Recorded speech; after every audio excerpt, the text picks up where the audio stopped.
This is a lunch we want you to just enjoy fellowship, but in the interest of possibly embarrassing Franklin a good deal, we are going to have Ruth Eo right here in the blue head wrap. She will MC and invite you up, and I think you all know one another more than I know anybody here. So she can get you up here on her own. But we are going to begin by inviting the Vice Dean for Humanities and Social Sciences, Chris Cannon, to come and give some remarks on behalf of the Dean's office. The Dean, Chris Chalenza, is held up out of the country and so is unable to make it back in time to deliver the remarks. And so Vice Dean Cannon is going to do so.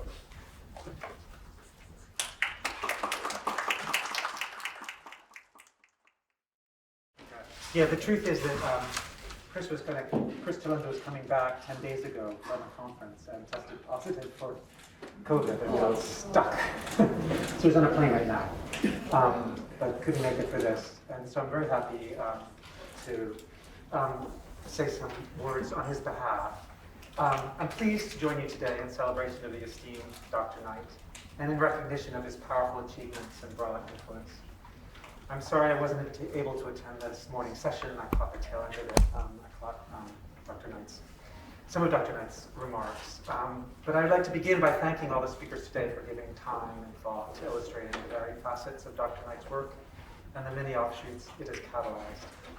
Africana Studies as a field is committed to transforming how we think about the world, and my main purpose here today is to say how fully committed the Dean's Office is to supporting that work, not least by supporting the Center for Africana Studies. Bringing Nick Makalani to Johns Hopkins was a key step in that work, and as many of you know, the current search for a faculty member appointed primarily in CAS is the next important and necessary step. We are committed to making similar hires in sequence in the near future. It's probably worth underscoring the unusual nature of such appointments. Sorry, I should take my mask off. I had a little cold earlier in the week. That was not COVID. Endless series of negative tests, but I try to console people with this. As a rule, departments hire with affiliations in one or more of our many centers and programs. One significant part of Chris Chalenza's vision for the school, however, is to move these centers and programs more to the center. Africana Studies claims, by the current urgency of its subject alone, pride of place in that work. Although I'm myself relatively new to Hopkins and so have not had the privilege of working with Dr. Knight, I have long known him by reputation. So it's most fitting that his reach and impact are being celebrated today by some of the most renowned scholars in the field. It's truly an honor to have so many distinguished scholars here offering us a window onto the research currently underway in Latin America and the Caribbean. And Johns Hopkins Center for Africana Studies is one important example of the vital seeds thoughtfully sown by Dr. Knight, who steered the center in its formative years. Nourished by those essential roots, the center is now growing into its newest role in evolving times. Professor Knight's contributions are legendary, but he didn't just add to our knowledge of Latin America and Caribbean history, he helped us understand what questions need to be asked. He showed us new lenses to turn on the field, opening up new views and vaster horizons. He gave us new modes of inquiry, which lend themselves to fields only now being born. And it is this legacy that I believe everyone here today celebrates, not only by their presence, but by carrying these approaches into their own work and modeling them for their own students and other scholars. In this way, Dr. Knight's reach goes far beyond what anyone can measure to future generations of scholars. And more is yet to come, as this afternoon's speakers share their work in continuing celebration of Professor Knight and his legacy. We're also looking forward to the inaugural Franklin W. Knight Lecture in Black Studies later this evening.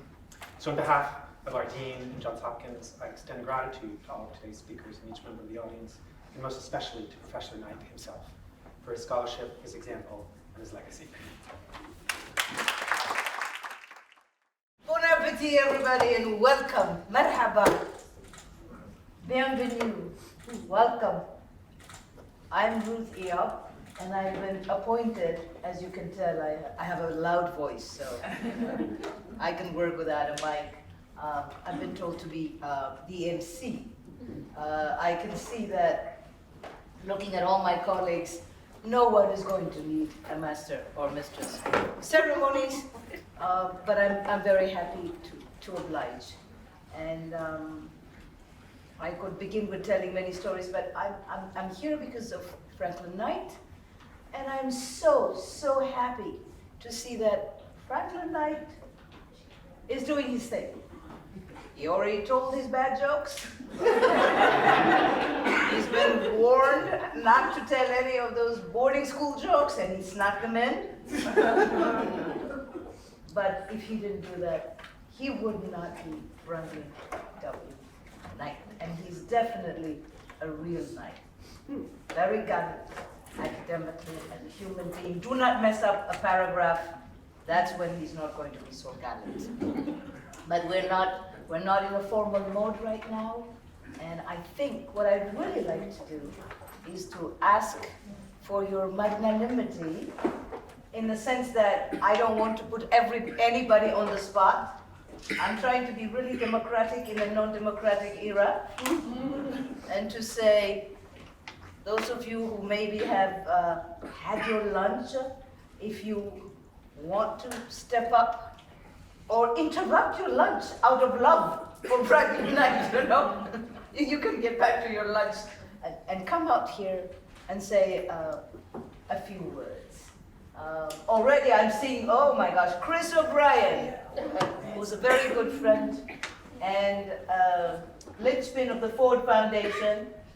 Ben is there. So you know, I'm utterly irrelevant. So when we start with Chris, I'd like everyone to just keep coming. This is Chris O'Brien. She's going to have some words to say, and when she does, if she really bursts out into tears, we're going to cheer her, okay?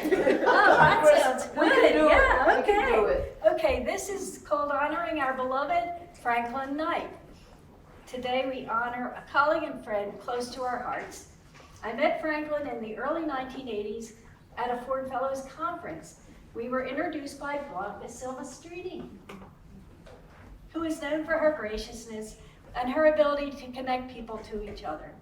I'm ever grateful, Blanca, for that introduction. Franklin has been an active leader, mentor, session chair, member of board of directors. He's done endless service for the Ford Fellowship Program. He goes from very humble offerings. He'll do one-on-one advising with the students. He'll sit and wait for them patiently. He's just an incredible human being. So I know him through the National Academy of Sciences, Engineering, and Medicine in DC. I've known him for about 40 years. His dedication is constant. His interest is always very high. His sense of humor has saved many a meeting, and his insight is critical to serious discussions. What words come to mind when describing Franklin? Quick-witted, caring, a wonderful listener, a source of sage advice, and unwavering loyalty. Just yesterday, I went through some answers to interview questions. They were conducted by Peggy Petrochenko of our staff in 1996. I found some of Franklin's responses to questions about what got him through graduate school and beyond. It was interesting that he mentioned spiritual support. But then he said, let me clarify what I mean. Liquid spirits help me.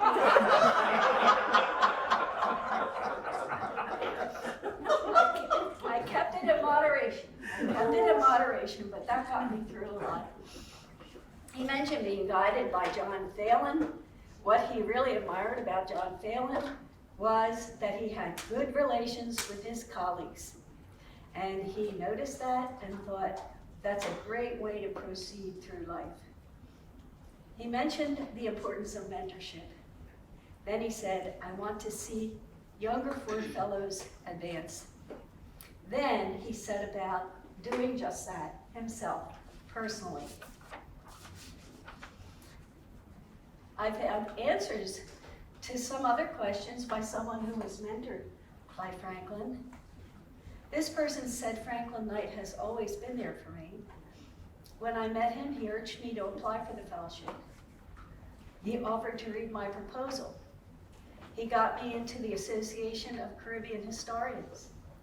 He introduced me to people there. I think I met him in 1980 when I was a graduate student. He would say to me, at this point, you should be doing this. I followed his advice and I never regretted it. So our friend and esteemed colleague is a trusted mentor and a faithful friend. He is of noble character. He's humble while being extremely bright and accomplished. Our hearts are filled with gratitude that he is in our lives. So thank you, Franklin. We love you very much.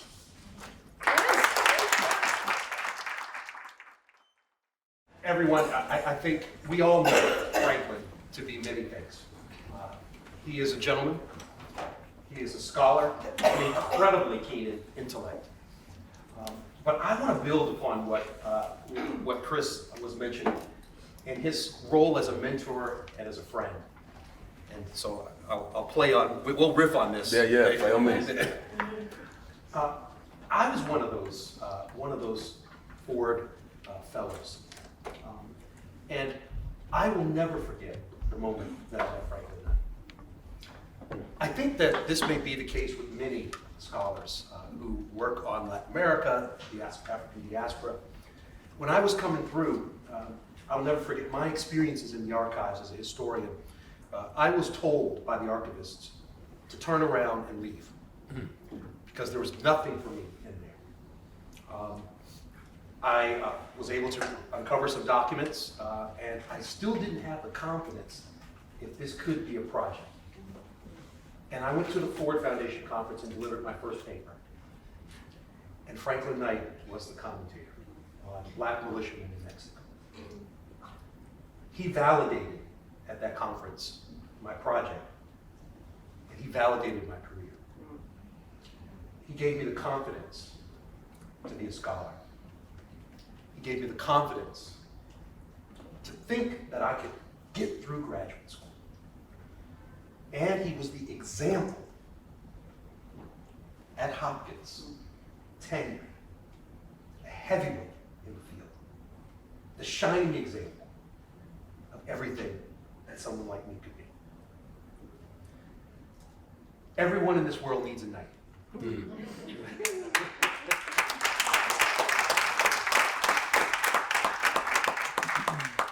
And Franklin shines in all qualities. Knights take an oath.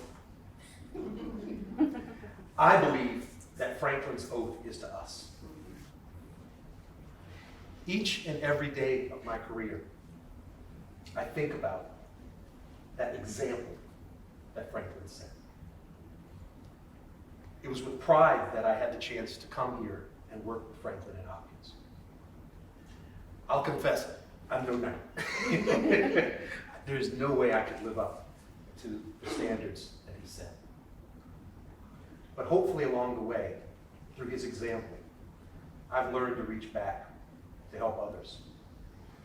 Franklin, I'm going to pass it over to Nathan, but there are some lingering questions that I've always wanted to ask you, and I wonder if this might be the forum. Go for it. Be careful. Go for it. As a Knight, he is our champion, and he's fought battles. We know that there must be some battle scars. I would love to know, and let me take it outside of Hopkins for a minute, but you were president of the Latin American Studies Association. Do you have a Knight story for us from that? Let me bring it home to Hopkins a little bit. And Chris brought up the notion of spirits. Is there a Knight story that you could share with us about the role of spirits in your life and how it has impacted your scholarly career? I've never asked you directly, but I thought I'd take a shot.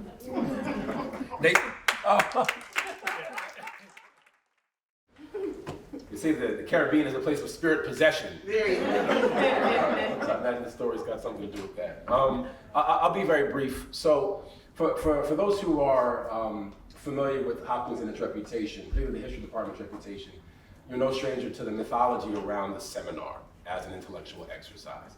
And visitors who come in and grad students who make their way are all kind of introduced in some way, shape, or form, both to the seminar as an intellectual project, but also the mythos of it. And so I had some sense of that when I came as a job candidate.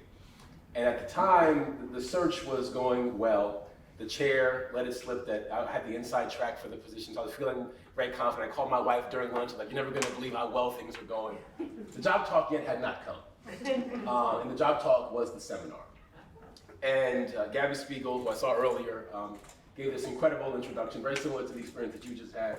Frankly, I did not recognize myself in terms of who she was describing in the intro, and was feeling full breath as the seminar began. And then the first question came, and it was from Franklin Knight. Exactly. And two things I noticed about the question. One was how he pronounced the name of my hometown, Miami. He said Miami. And I realized that I was going to be in some trouble, because I'd grown up in the company of salty West Indians who said it that way. And it got only saltier once he started asking the question about racial formations and the distinctiveness of the city and whether or not it is exception or representative and so on and so forth. Typical multi-part question, and given with that little stiff back to it that let it be known that this was going to be a very vigorous intellectual exchange. And so I didn't panic, thankfully. And I gathered what you mentioned earlier about the kind of hazing exercise of beating up your underlings pertains to the seminar as well. So I figured that my only hope was to kind of lean back into the question with a similarly stiff spine. Franklin and I became very close in the years that followed. And as somebody who came through, Franklin is his own first.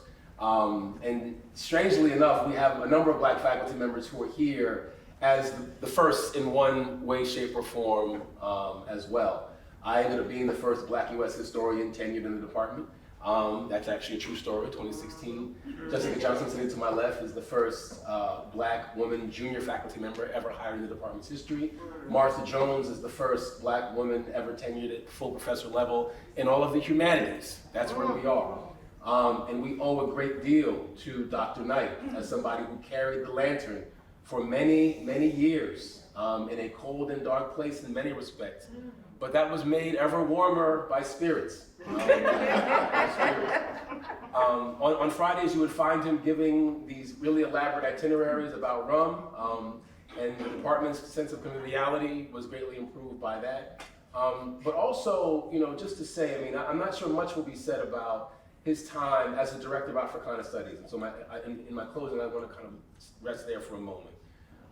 Franklin stepped into that position as somebody who had been, at Hopkins. He had run the Atlantic program. He had done a number of things, obviously, in the profession as a whole, in larger associations. But he had a great and profound sense of duty in stepping into the Center for Africana Studies, and he came on the heels of an extraordinarily talented, dynamic, and really electric director in Ben Vinson. And so even Franklin knew he had big shoes to fill.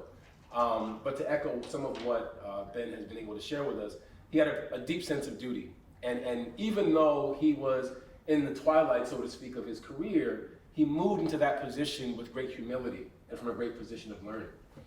I didn't think I was going to get emotional. He's too salty for a moment. Franklin and I had a number of very rich exchanges.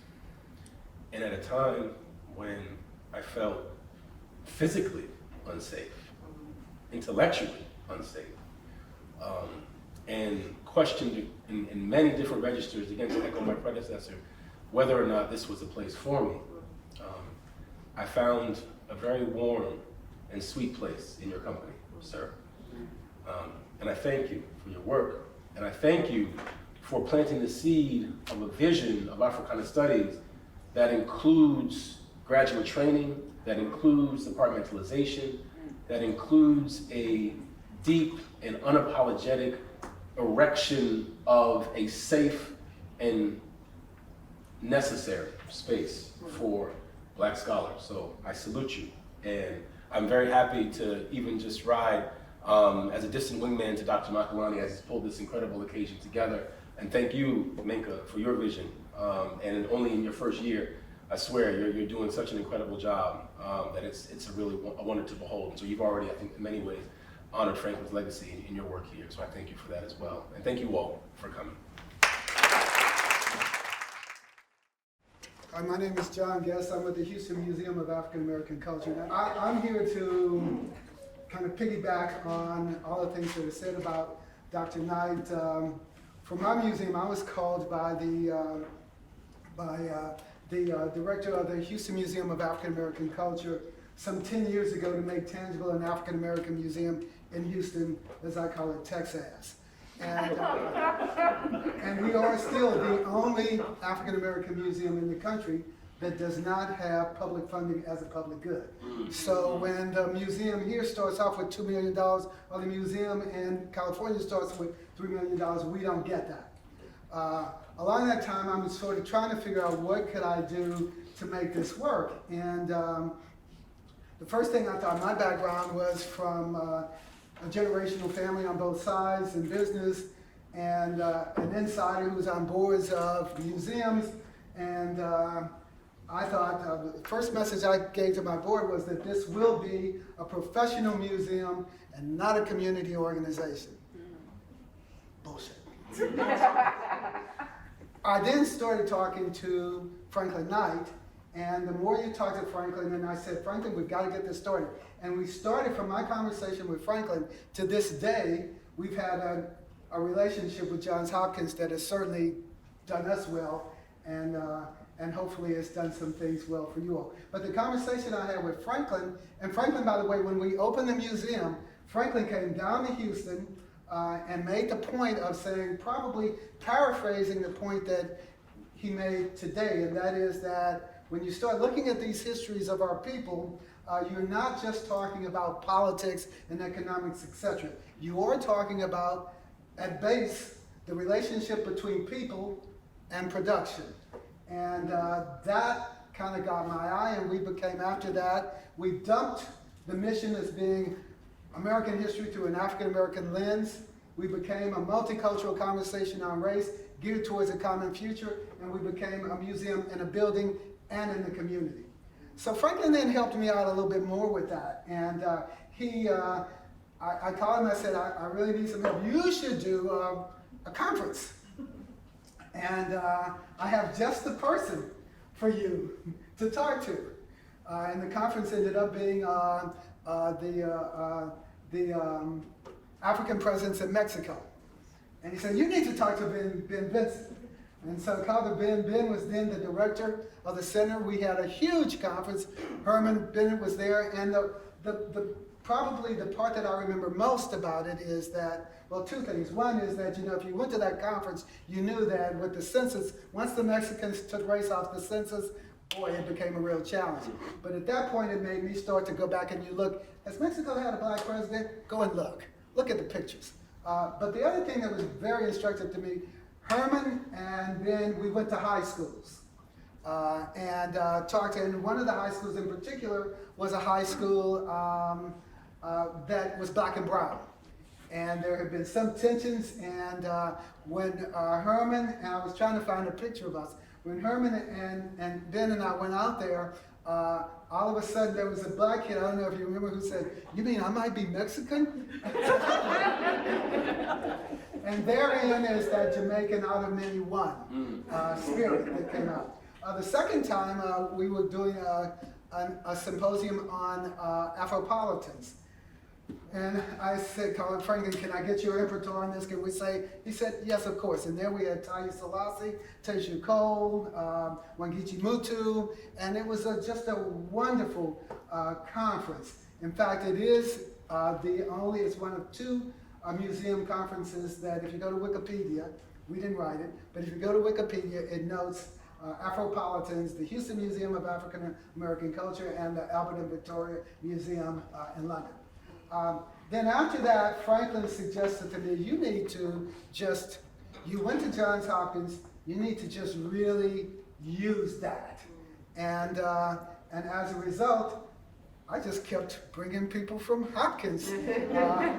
And I've had every director except for one, who we won't mention, has visited the museum. In fact, Tamika was just there to talk about something which I'll come back to. And Nathan, we're trying to get there, but even if it's Zoom.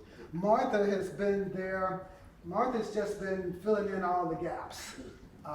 She has been, for us, you know, it gives us some leverage, and she's also put us in the conversations into the city that we would normally have. Now, let me get back to my last comment, and my last one will be, of course, about spirits. But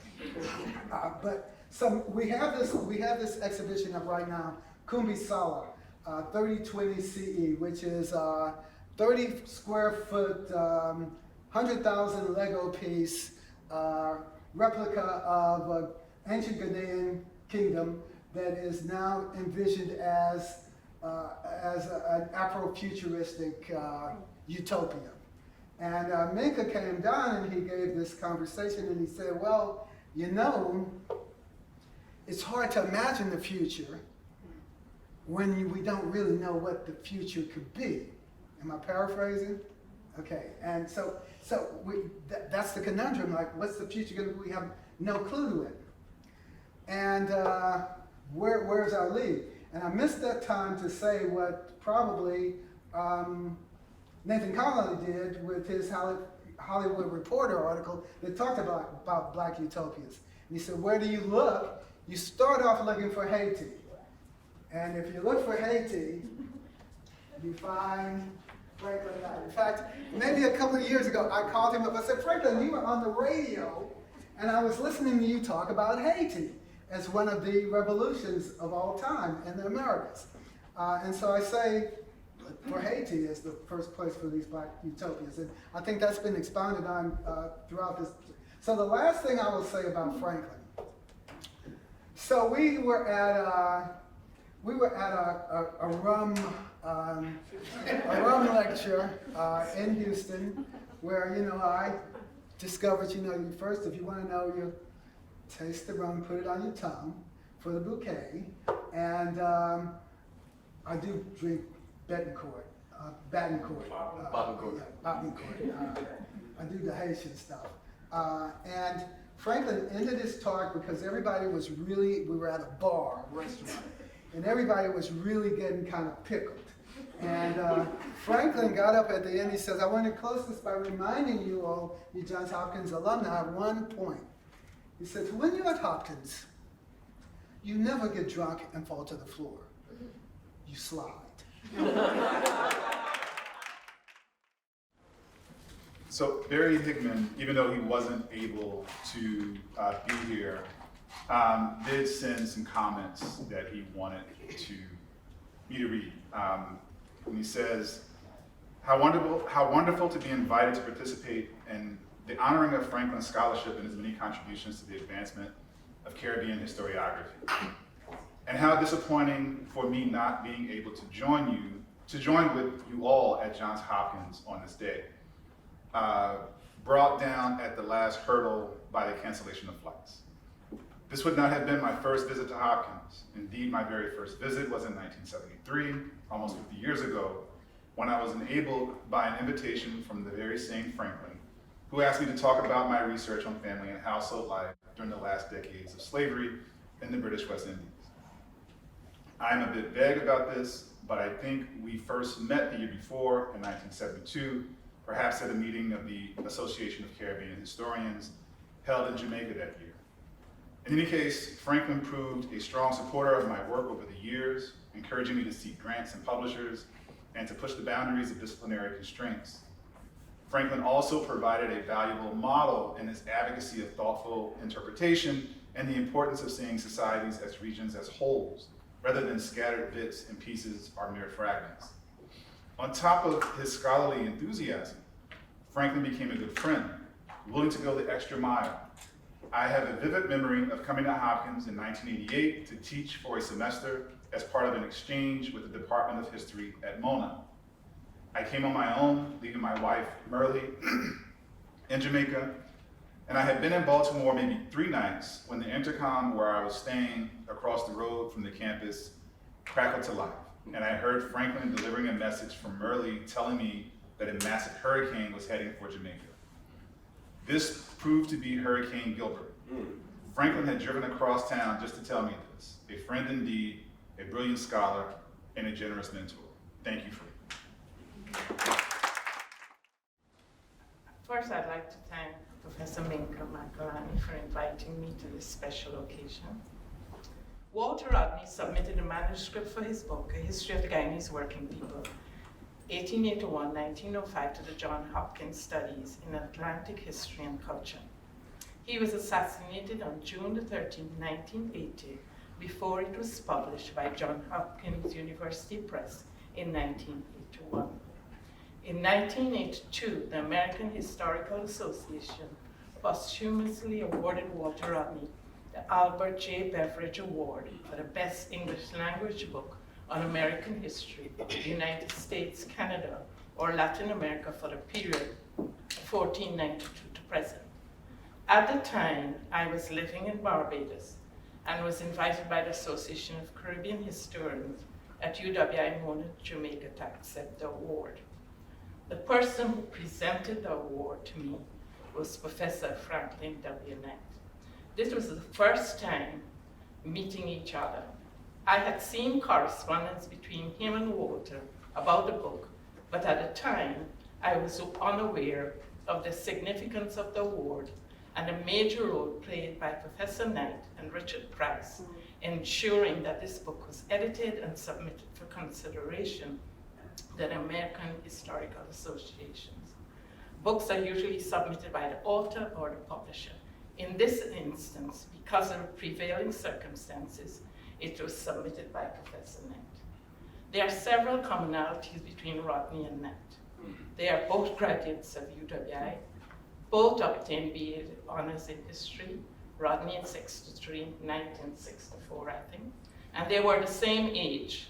In fact, Professor Knight is 2 months older than Rodney. Knight was born on January 10, 1942, and Rodney on March the 23rd, 1942. Without the commitment and dedication of Professor Knight, this excellent and outstanding book may not have been published. My family owes him an immeasurable debt, and it's my pleasure to be here to celebrate Professor Knight's profound legacy. Professor Knight shines in many different ways. I didn't think I'm going to get emotional about this, but I met Franklin Knight virtually in 1978, and he didn't know me. I was a freshman in a history class. The class was taught by Evelyn Hudehart at Washington University in St. Louis, Missouri. Slavery in Cuba. It launched me. I absolutely read that book cover to cover. I never thought I'd meet the author, and of course I went off my merry way.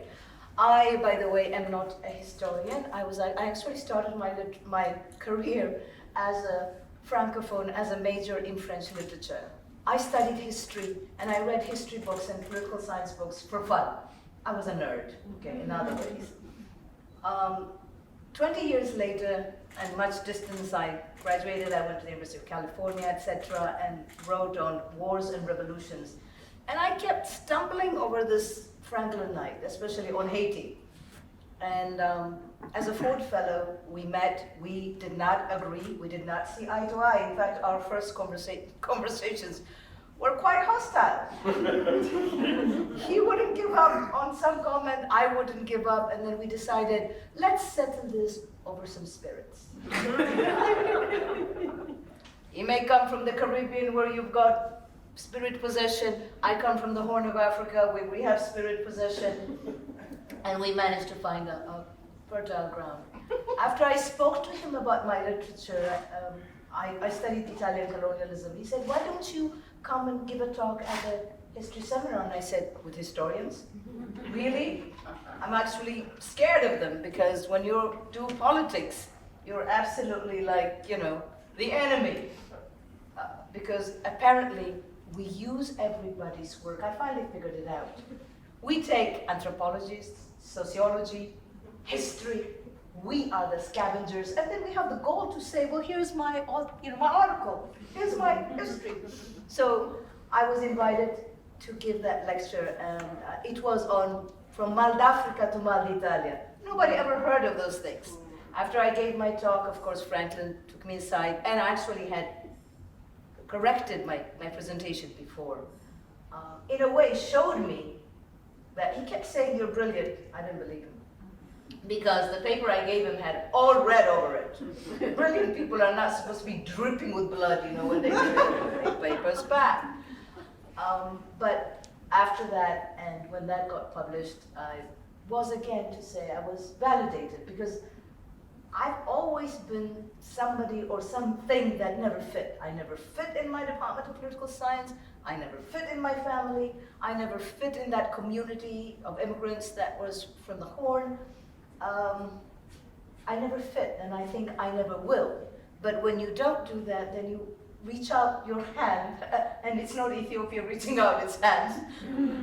You reach out and you find a human being, compassionate, and willing to see the weakness in you. And that's Franklin. So from 1978, when I first met him virtually, to 1998, when I came to give a talk at Johns Hopkins, I was able to channel the confidence that he gave me.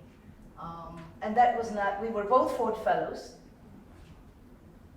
He encouraged me to actually go beyond this whole idea of Black studies and blackness. In fact, I sort of am examining what blackness is. Is blackness going beyond the epidermal, going beyond the revolutions, going beyond Haiti, when Jean-Jacques Dessalines decided that citizenship was going to be black. That was turning the whole world around. And those elements, when we start talking about blackness, it tells you that there can be no blackness without its inverse, the constructed whiteness. And then what I've been encouraged to do with Franklin is to say, what's in between? And what's in between is all of us and our different particularities and generalities.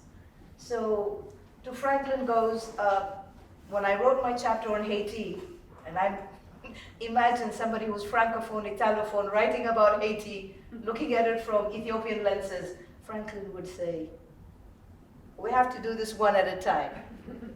And he said, I went through the agony of reading your Haiti chapter, is what he said the other day. So I want to thank him, but most importantly, I want to tell a story.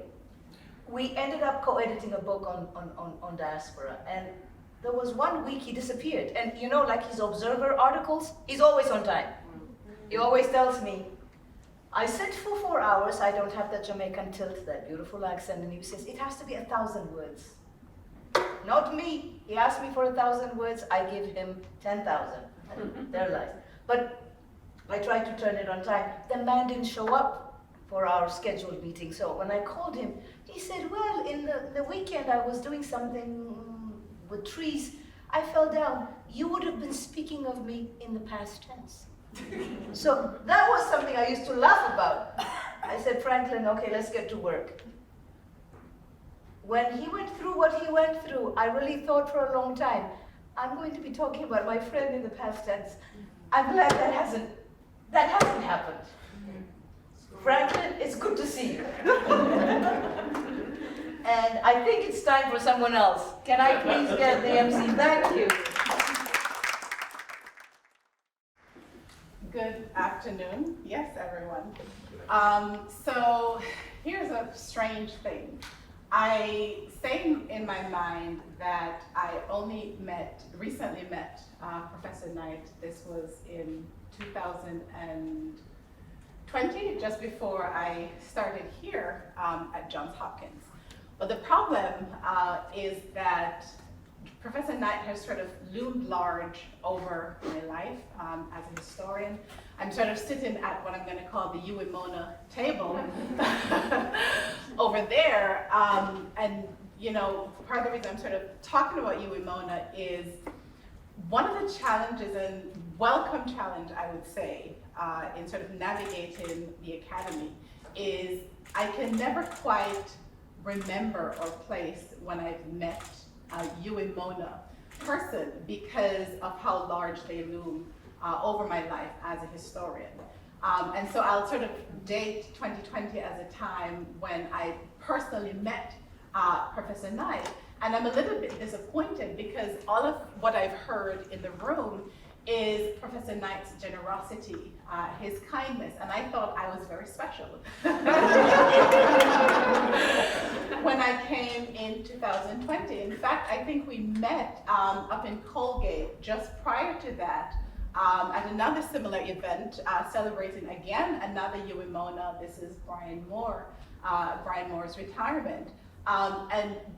We sort of, I think Professor Moore shared with Professor Knight that I was about to start at Hopkins. And he literally cleared his afternoon calendar just so he could sit down with me and have a full chat about, you know, what I was coming into this department, and said, you know, make sure that when you get to Hopkins, even if it's just to look for houses, whatever, you stay in touch with me. And I stayed in touch with him, and he sort of followed through. I mean, I came down with my family, he took us for a tour throughout Baltimore. He mailed me, so not even an email, he mailed me a list of housing. You know, and sort of circled some of the houses to say, you know, you might want to take a look at some of these. So, you know, my sort of interaction with Professor Knight in recent times has sort of been on a more personal level, but at the same time, you know, coming out of that UEMONA, Association of Caribbean Historians, I have sort of grown up with Professor Knight's work, and, you know, the person who I become as a historian has largely been shaped by that ACH UEMONA generation. I was just, you know, we were just talking at the table about the particular generation of scholars who emerged in the 1960s and 1970s, and the creation of Caribbean history at that particular moment. And I am very proud to have come out of that legacy. I'm very proud to be the historian I am today, in large parts because of you, Professor Knight, and of course others who are connected to the UEMONA. But I'm also very grateful as well for the kindness and the immense generosity that you've shown me and my family in coming here. And you know, I don't know if this is sort of a UEMONA thing, but I often feel this sense of comfort that wherever I go in the world, I just need to say UEMONA. And immediately I have support, immediately I have kinship. And it breaks my heart to sort of imagine the future of the UEMONA given the sort of fragmentation of the Caribbean in recent times, and just sort of thinking about the two institutions that have kept us together as a region, the UEMONA, or University of the West Indies one, and the cricket team, both of which are sort of at a moment of decline. And I sort of worry what the future is of the Caribbean in terms of thinking of ourselves not as single entities, as Jamaicans or Trinidadians, but as a region. And you know, what you said earlier, Professor Knight, sort of resonated with me, that leaving high school, you know, you think of yourself as a Jamaican, but the moment you step foot on the UEMONA campus, something changes. And part of what changed for me is in thinking of myself not as a singular entity, but as part of this much larger whole, which is the region of the Caribbean. And your work and your legacy in the Caribbean speaks to, you know, our ability to think of ourselves in such terms. I'm really happy, Minka, that we were able to pull this together. When you brought the idea to me, I was really very excited because I really, it was very difficult to sort of hear that Professor Knight has sort of retired very quietly, and there wasn't a moment to celebrate. There are so many things to celebrate of your work and of your legacy, both here specifically at Johns Hopkins, but much larger in terms of the Caribbean. And so this is just a wonderful moment to pause and to recognize all that you've done, both locally to this particular institution, but more broadly to the Caribbean as a whole. So thank you. Wonderful event. I'm Shoshana, and how I met, it's Franklin to you, but Lord Knight to me. And so I was a young student volunteer at the University of the West Indies Alumni Association, and Franklin, at the time Lord Knight was the president, and he said to me, I'm about to retire, you need to take over. And I said, what? I can't do that. And he said, oh yes, you're gonna learn. I'm like, but I can't. And he said, yes, you will. Well, I did. And it started with, he spent every 3 months would go to lunch so that he could actually groom me into the position.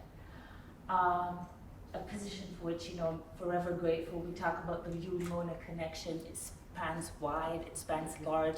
I was in Australia 2 years ago, and we had the Yui-Mona connection. I just want to say I am particularly grateful for Franklin's mentorship, his kindness, and his friendship. I think one of the things that I really didn't understand a lot before I took over the UE alumni president position. I've since left and somebody else has taken over, but fundraising. We had to do a lot of fundraising. Well, I can tell you that for Franklin's rum lecture, it was always sold out.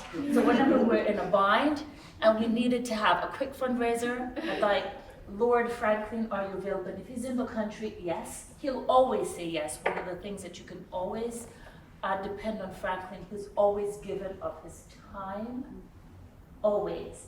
And so, Lord Knight's rum lecture, always sold out, will always make some money. And one of the things that I should always should mention is, as a young scholar, I thought about writing a paper on Jamaica, the court system, and the delay, justice delayed, justice denied. And I thought, oh my goodness, how am I going to frame this? You know, going back and forth. And I asked Lord Knight if he would take a look, and he said, absolutely. And I'm like, wait, but he's so busy. And he did. And I think, you know, having the Court of Appeal quote that paper, and just to think back, just to the time and attention that he spent, I'd probably have said thank you, but you know what? That launched my career in a whole different way, and I'm so eternally grateful to you. Again, to each and every one of you, we have such a special person in our midst. And one of the things that he's taught me as a social engineer is that you always, as a human being, need to pay it forward. Thank you. Good afternoon. My name is Herman Bennett, and I actually, you know, I feel you, what you were saying earlier about, you know, I'm in my feelings about this. I met Professor Knight when I was 19, and I met him through a classmate of his and a friend of his from Jamaica, Colin Palmer. And Franklin published my very first article as a 19-year-old, as a 20-year-old in Modern Caribbean, because it was also that summer where I met Joshua Rodney, doing research for Colin Palmer, traveling through Trinidad, Barbados, and as a research assistant, and had that opportunity. And I just want to come up here and just say something else, because this is, and it's a very gendered thing. Franklin Knight has always been somebody who, in an earlier world and in our world that I grew up in, has taught us about like support and male friendship and camaraderie. That wasn't necessarily something that was a part of the academy when we were in the 1980s and 90s coming up with young brown and black scholars. We oftentimes were on our own. And you know, and people would say, how do you make it? Or how do you do it? Right? Or how do you model it? Right? And no one actually sort of stopped to sort of pull us to the side and say, here's this. Right? And Franklin Knight was one of those who wasn't afraid of that. He actually would pull some of us aside and just sort of said, hey, you know, and it wasn't necessarily said in a manner that was like brother man or so on. It was like, this is the scholarship, this is the path, this is what you should do. And I'm looking around in this room over the course of today, and I'm looking at a lot of like really upright brown and black men, right? And there was a moment when that could not have happened, because that was not necessarily what the story was in the 80s and in the period before. There were cowboys You would just be the dude who just did your own thing. And we actually had to learn from feminism how to build community. But there were folks like Frank Knight who actually taught us about friendship and camaraderie through his relationship with Colin, his relationship with like Roy Auger, the ACH, and you think about all at Lhasa and these meetings where, yeah, so he's talking about spirits. Those were moments where they were sitting down and these gentlemen, oftentimes gentlemen, were drinking, and then there was, and women would be allowed or would be asked to join. But that was like that was a moment, right? And I think, you know, I used to call them stag parties, right? But those were really important moments about sort of saying how to be dignified and how to be social and collective and how to be together without necessarily the kind of notion that we couldn't do really important work. And I think that I owe you for that, because when I was a 19-year-old, the only other model I knew of that was like, you know, the model of the military kind of environment I came out of. And I think, Ben, you understand that really well as well. Our fathers were in the military. But what Franklin did for us was that it created a space to sort of say, you could actually not be afraid of building a friendship on the basis of male model, on the basis of masculinity, without necessarily compromising all sorts of other things about scholarship, about like care work, about mentoring and so on. And so I just want to say thank you for that, because I don't think I ever said that. I never said that for that in terms of when I was 19. I don't think I said it when I was here on the faculty, when Jennifer and I were here as postdocs, and then I was on the faculty here. But listening to you and always listening to what people have to say about Franklin today, I'm really touched by, I'm touched by it, but I'm also just very thankful, because I know I wouldn't be here.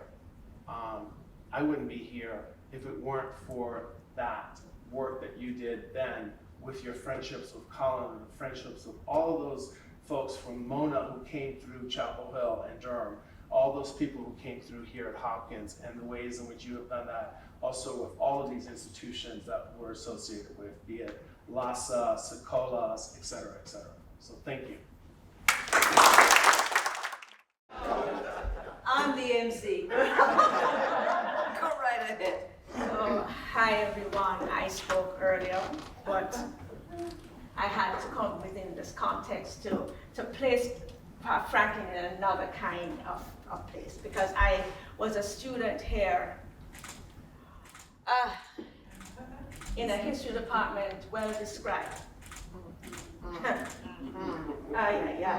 So this Johns Hopkins, I know, respect to everybody in the room, but it was not a friendly place. Let me just say how it is. In that year, I was one of 4 people admitted into the doctoral program. And I came with a small child. No, because, you know, when you come from Jamaica, you just don't know that something's not supposed to happen. Because you're just like, of course, you arrive with a 2-year-old. Alone. This place gave no support, 0, 0, 0, 0, 0, no support, except one office, Franklin. And so when things got overwhelming, I would just walk down the corridor into the, no, his office had bookcases facing the door. Not an office you just walk into, you have to be invited into that office. So you had to walk in and walk around the bookcases to find Franklin.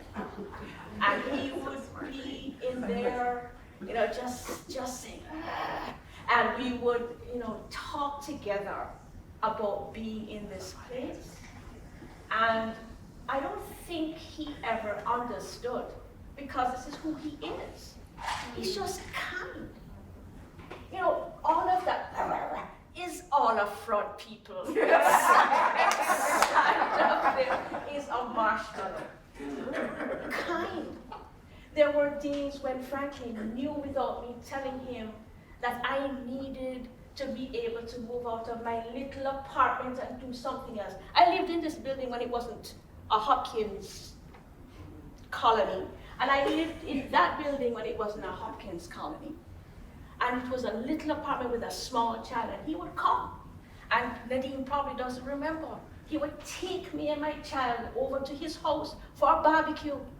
A grad student who didn't have anything. This was Franklin night. And when the time came back to go back to Jamaica, he was there. Every job, but I haven't had many jobs, but every job, everything that I needed, Franklin would write the letters. Up to recently, Franklin is still writing me letters. Listen, this man, he's just, I don't know. When I think of Hopkins, I don't think, the dean is here, sorry dean. I don't think of Hopkins as my alma mater. I do not. It is a place to which I came to school. UIMONA, that's my alma mater. And when I think about my connections to Franklin Knight, it is UIMONA, Patrick Bryan, Incidentally, the Calabar crew. Calabar did not win champs this year, sorry Franklin, but you know, that trajectory of people. No, second leader. That trajectory of people who knew that being a scholar was not about this, was not about selfishness, was not about my career and my life. And you know, Nadine, I don't think you knew, you couldn't have known the kind of father, scholarly father he was to so many of us. When I was going to York, Franklin again wrote the letter and said I was the best thing since sliced bread. I did, you know, all these things because that is who he is. When I was going for tenure, the letter was there again. When I was going for my full, the letter was there again. They couldn't use it because we're too close, but the letter was there. But that is Franklin Knight. Always, you call Franklin and he's there. We're just so happy and just so proud that today we get to say the thing we should have said in 2014. I'm just so happy and proud that, you know, he's come from Manchester, the second best parish. Next to the best parish of Trelawney. Hello. And I'm just, you know, Franklin, I'm a little overwhelmed because you've meant so much to me for so long, and we don't often get a chance to say it, but I'm just so glad. Thank you, Minka. Thank you, Sasha, for making this happen. Thank you. Franklin, you look like you're raring to come out here. No. I think I hear that. So I forgot one quick thing. So, you know, you have this museum now that's sort of like based on reordering itself because of conversations that I had with Franklin Knight. So I remember the last time Franklin, I think, just before the pandemic, we had dinner here. And we were talking about the center and what could be done with the center. And when I met Minka, the first thing I said to you was, talk to Franklin Knight. But I didn't come back up here to say that. What I did come to say, there were a couple of things.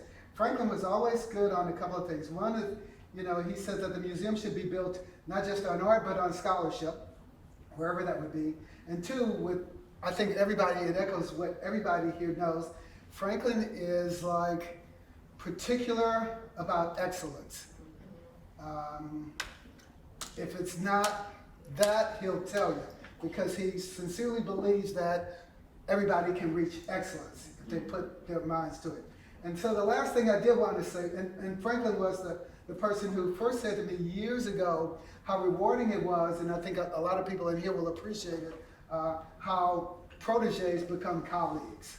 And that's the first time I kind of got that they become colleagues and stretch you out more. And so my last word I did want to say to you, Franklin, was that as you tell everyone else about how bright they are and how good they are, you're a supernova.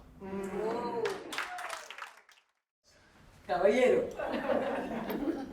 I do this, of course, with great reluctance because I think I have never in my life before experienced people who would give this very valuable advice for free. Or for this type of lunch anyhow. And And everyone who knows me knew that if I had organized this, we would have waited for Jesus to come by and turn the water into wine, or we would have brought the wine ourselves. In brown bottles, in brown big containers. But it probably wouldn't be wine, it would be something better than this. What can I say other than that, I come from a very simple background. Michelle might think that Manchester is the second best parish, but all I can say is that I joined her parish and a lot of her goodness leaked into Manchester, and I got some benefit from that. But I think you're all too very kind. I went to a school which is, I've said to people, remarkable in a number of ways, which I did not appreciate when I was a student. Not the least because it wasn't very good at sports except for athletics. It was very good at. And for the 6 years I was there, it was a little disappointing that in cricket and soccer and field hockey and all the other type of things, our rival schools would add the points before they played us.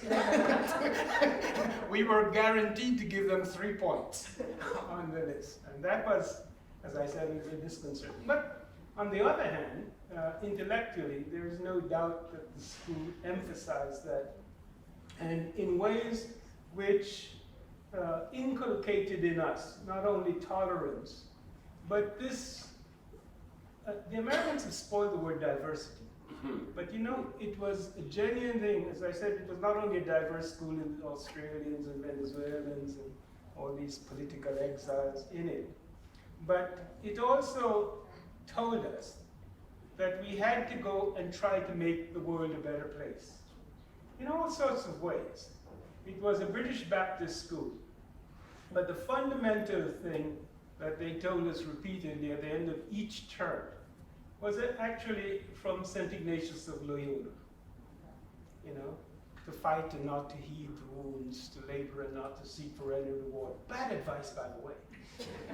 But still, that's how we went out, thinking that we didn't have to be important, and I didn't think ever I was important. I always did what I felt was the obligation of everyone who got a little better education than most, who was a little more fortunate than most. Not as successful as I wanted to be. I wanted to avoid paying U.S. state, federal, and federal taxes. But I didn't quite get away with that. Not as good as Richard Nixon. In fact, I became a citizen of the United States when I discovered I was paying as associate, or I don't know, maybe I was associate professor at Hopkins, more federal income tax than the president of the United States. And I thought, I gotta have a word about this. So I then decided that if you want to criticize Richard Nixon's tax policy, you should be able to vote him out of office. He heard I was coming. So he left before I actually could vote. But let's do it. I want to thank all of you very, very much. I don't really deserve this. As I said, everybody knows.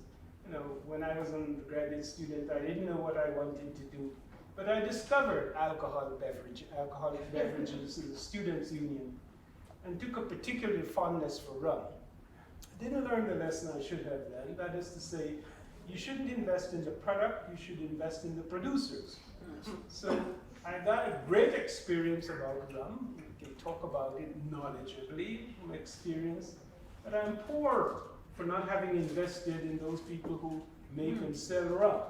If I had invested some shares in Appleton Estate Special or Bacardi at that time, I wouldn't be here today. I would be in Bermuda driving one of these Bermudan small cars and having their $50 breakfast in a Bermuda hotel.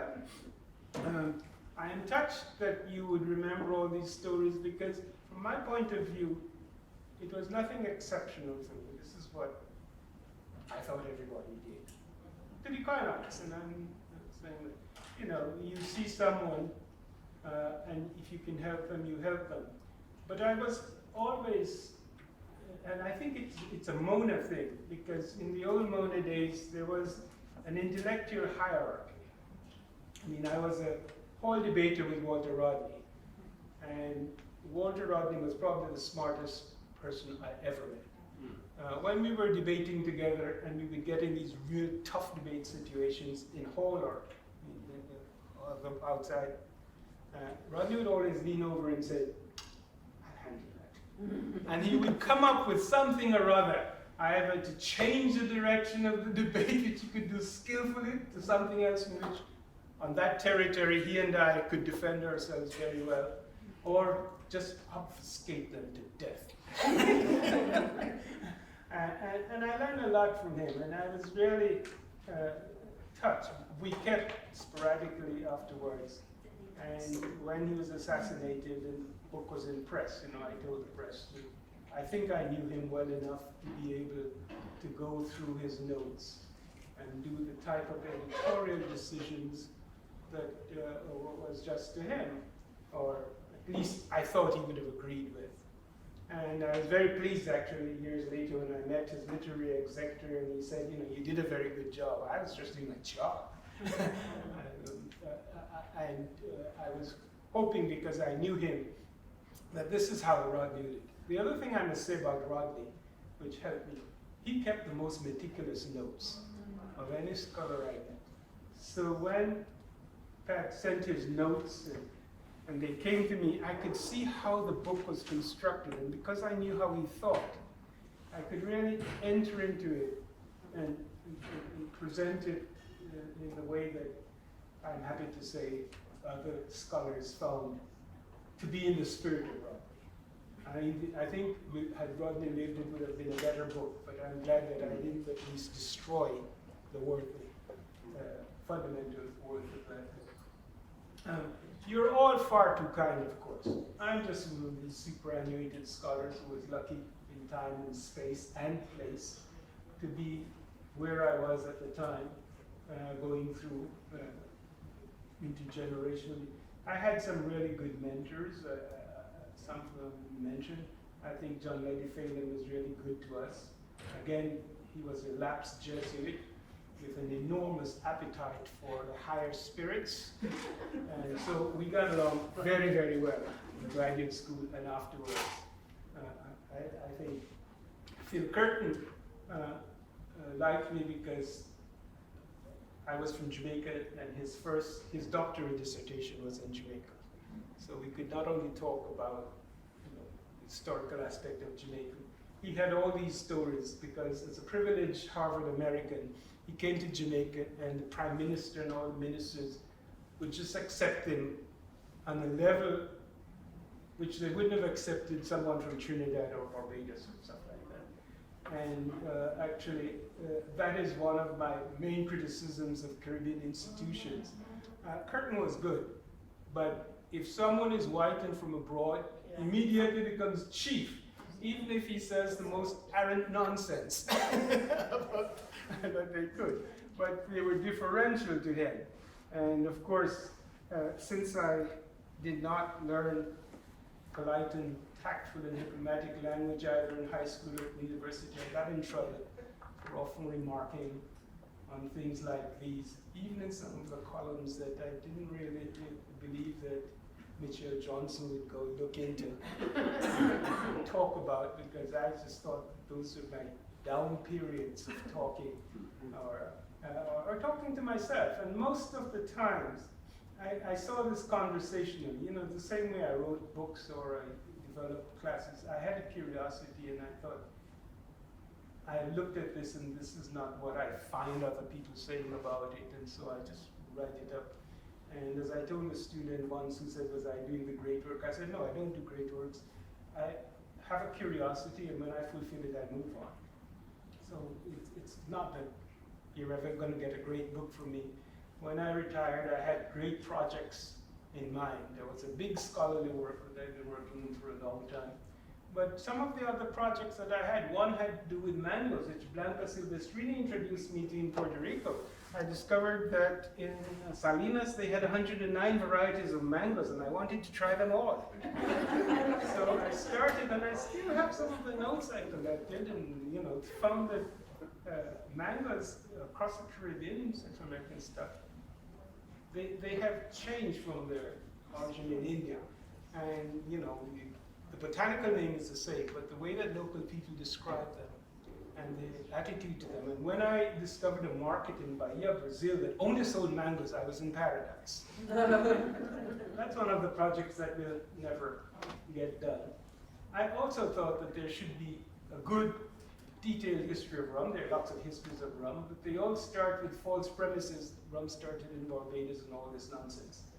When the history of rum is a really rich in detail, and ancient history started with Chinese. We know that Marco Polo remarked on it, and that is already 1223. So it's been around for some time, and I don't mean to insult the Barbadians. They make a good rum, they make an excellent rum. But no, there was rum before Barbados, was even Barbados. And there are a few other projects that you might say they're esoteric, but they give me through. And they always have to do with eating or drinking. So I am a basic type of person. I think if it doesn't go in the body, it's not so good for you.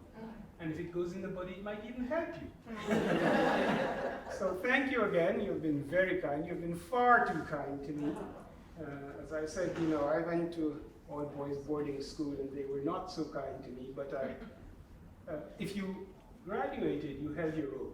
If you didn't, you either departed prematurely, your parents took you out, or the headmaster and others suggested that you find another school. Because the other thing when I was in high school, I was a teenager, was that my school was the only school that did not have corporal punishment of all the high schools in Jamaica. And so the difference between my school and the other schools is that when somebody did consistently something wrong in the other schools, they caned him like an old, punished slave. But because Calabar had no caning, they expelled you, sort of thing. So we didn't mind we didn't know what expulsion was, but we did know when they beat us in the athletic championship that it was a bad decision. And we kept friends with all the boys. Some of my friends are guys who left Calabar and went to other schools, but we always said that if you were once at Calabar, even for 1 year, you were a Calabar boy. And that's the type of attitude that I have taken everywhere. Some of my great friends are Wisconsin people. My dearest friends are the Ford Foundation, and I'm always pleased to see that even when I was in Lassen organizing things, I got a group together, and I was just astonished at the high proportion of Ford fellows that were in the group. And it was not because I was, involved in it. It is because Ford fellows have two things which distinguish them from all the other type of fellows.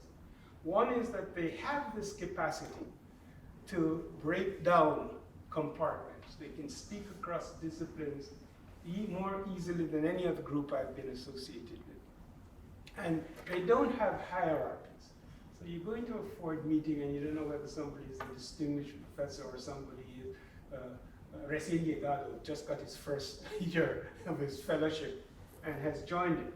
And everyone respects, or they used to, I haven't been there for some years, respected what everybody else said. We'll disagree, but we were never disagreeable about it. It was always to try to understand the other person rather than try to be one up on the other person. And that's a really good quality for a group. And that's the essence of the Ford community. That is, I don't know how many other scholarly communities I'm part of, but the Ford community was closer to family than I was to my family. And I think it's hard to spread and inculcate that spirit, but when it exists and you share it, it's something really special. So even though I started fighting out with Ruth had this penchant when I met her of always over speaking. And she couldn't have anything, and then she will remember one day I said to her, you remind me much, you remind me a lot of Disraeli and Gladstone, prime ministers in the 19th century in Great Britain. And both of them were great orators. And once Disraeli said to Gladstone, Mr. Gladstone is a sophisticated rhetorician, inebriated with the exuberance of his own verbosity, and gifted with an egotistical imagination that it can at all times command an argument to glorify himself and malign his opponents. He said that. And so Ruth has always reminded me of this. But she doesn't really malign people, but quite often she is exuberant. Thank you all. Thank you very much. He's a man from Calabar. From the Calabar that went from Africa back to the Caribbean and back again. The first time I ever heard that, I said, you went to Calabar?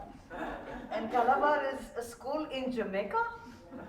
So I said, he's always been crossing and recrossing the streets. I thank you very much for this occasion. And I'll continue to be exuberant myself, never malign anybody, but we will continue to celebrate Franklin. And my thanks to you and Sasha for organizing this, and Johns Hopkins for finally recognizing our Franklin, our night.